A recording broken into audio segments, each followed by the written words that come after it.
28واں پارہ سورۃ التحریم آیت نمبر 3 اعوذ باللہ من الشیطان الرجیم بسم اللہ الرحمن الرحیم وَإِذْ اور جب أَسَرَّ النَّبِيُّ چپکے سے فرمائے نبی پاک صلی اللہ علیہ وسلم نے إِلَىٰ بَعْضِ أَزْوَاجِهِ اپنی ایک بیوی سے حدیثاً کوئی بات فَلَمَّا نَبَّأَتْ بِهِ پھر جب بتلا دی اس بیوی نے بھی وہ بات وَأَظْهَرَهُ اللَّهُ عَلَيْهِ اور اللہ نے اس کو ظاہر کر دیا آپ صلی اللہ علیہ وسلم پر عرف بعضه آپ صلی اللہ علیہ وسلم نے بتلا دی کچھ بات وَأَعْرَضَ اور اعراض برتا بعض کچھ بات سے فلما نبأها به پھر جب خبر دی نبی پاک صلی اللہ علیہ وسلم نے اس کو قالت پوچھا اس نے من انبأک ھذا کس نے آپ کو بتلائی ہے یہ بات قال نبی کریم صلی اللہ علیہ وسلم نے فرمایا نبأنی العلیم الخبیر مجھے بتلائی ہے العلیم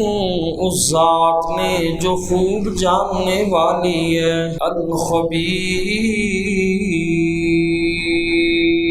ہر چیز سے باخبر ہے۔ اس سے پہلی آیات مبارکہ میں نبی پاک صلی اللہ علیہ وسلم سے ارشاد فرمایا اللہ نے لِمَ تُحَرِّمُ مَا أَحَلَّ اللَّهُ لَكَ اے نبی پاک صلی اللہ علیہ وسلم آپ نے حلال چیز کو اپنے اوپر کیوں حرام کیا، اور اس کی تفصیل گزری تھی کہ آدمی اگر ایسی قسم اٹھا لے تو پھر اس چیز کا کفارہ ادا کرنا پڑتا ہے۔ اور آج کی اس آیت مبارکہ کا شان نزول یہ ہے کہ نبی پاک صلی اللہ علیہ وسلم کا معمول تھا کہ آپ صلی اللہ علیہ وسلم عصر کے بعد اپنی سب ازواج مطہرات کے پاس مزاج پرسی اور ضروریات معلوم کرنے کے لیے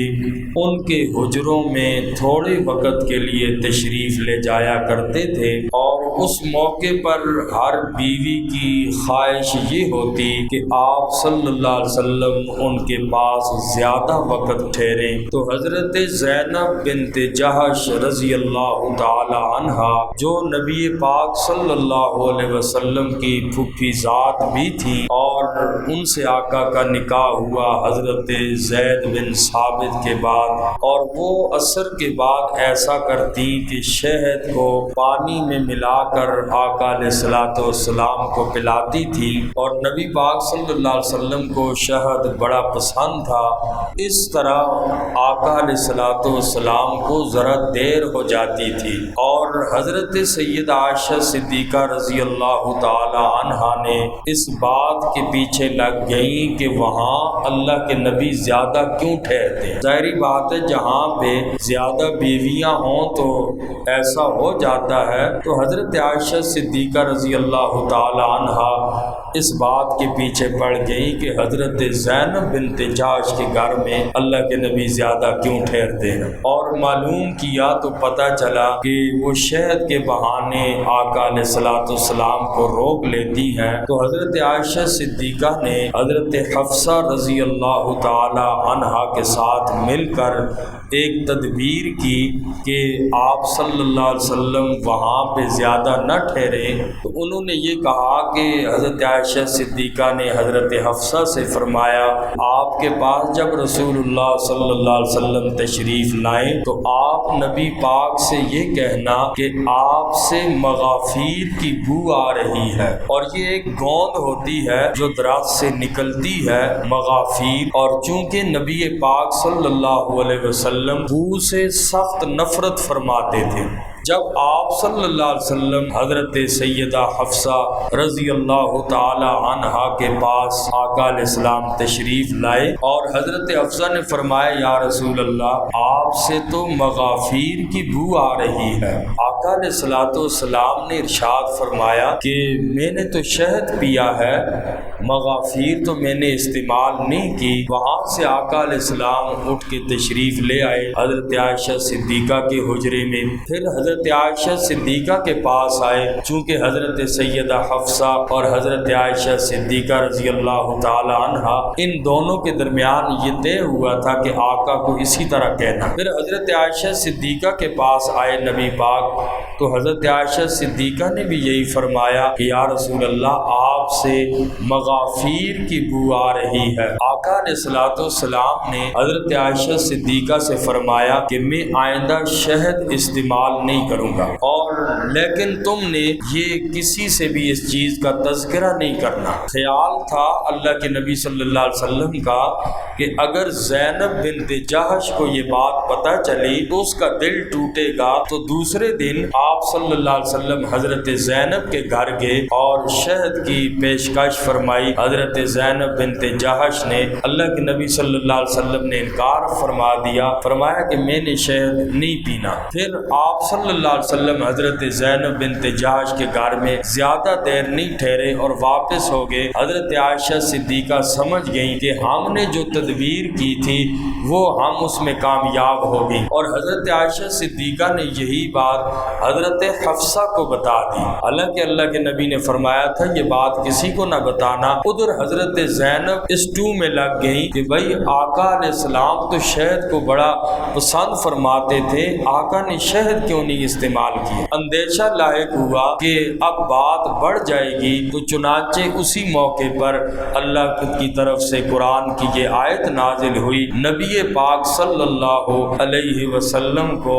اس صورت سے آگاہ فرما دیا کہ بیویوں کے درمیان یہ صورتحال تھی۔ آقا علیہ السلام نے حضرت عائشہ سے فرمایا کہ تم نے راز فاش کر دیا، اور انہوں نے خیال کیا کہ حضرت حفصہ نے رسول اللہ صلی اللہ علیہ وسلم کو بتایا ہے۔ تو حضرت عائشہ صدیقہ نے پوچھا کہ یا رسول اللہ آپ کو یہ بات کس نے بتلائی؟ اگر حضرت حفصہ کا فرماتے ہیں تو ظاہری بات ہے تو پھر آپس میں بیویوں کی ہو سکتا ہے جھگڑے کا اندیشہ ہو، تو اللہ کے نبی صلی اللہ علیہ وسلم نے فرمایا نبأنی العلیم الخبیر، مجھے تو اس ذات نے بتائی ہے یہ بات جو علیم اور خبیر ہے، یعنی اللہ نے مجھے یہ بات بتائی ہے۔ تو بہرحال اس آیت مبارکہ سے یہ معلوم ہوا کہ بیوی جو ہے یہ شوہر کی رازدار ہوتی ہے،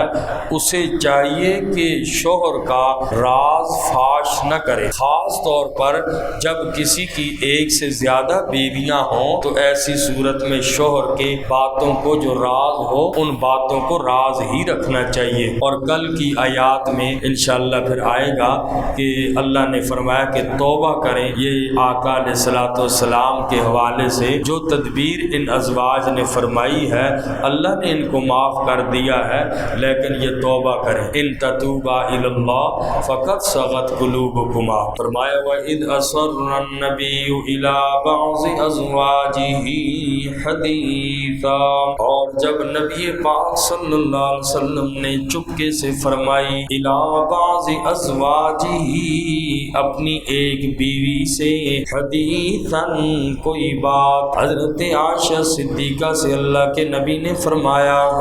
میں شہد کو استعمال نہیں کروں گا، یہ بات کسی کو بھی نہیں بتانی۔ فَلَمَّا نَبَّأَتْ بِهِ،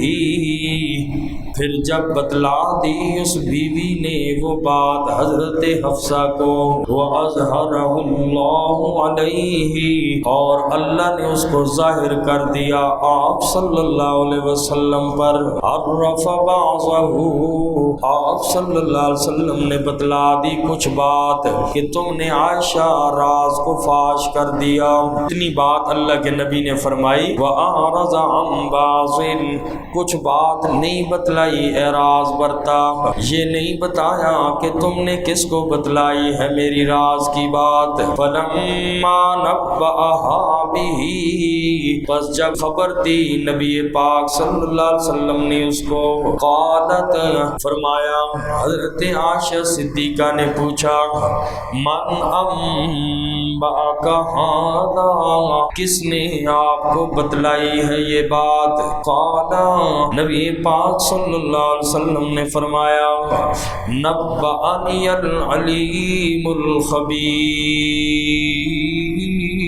مجھے بتلائی ہے اس ذات نے جو علیم بھی ہے, ہر چیز سے باخبر ہے. انشاءاللہ باقی آیت مبارکہ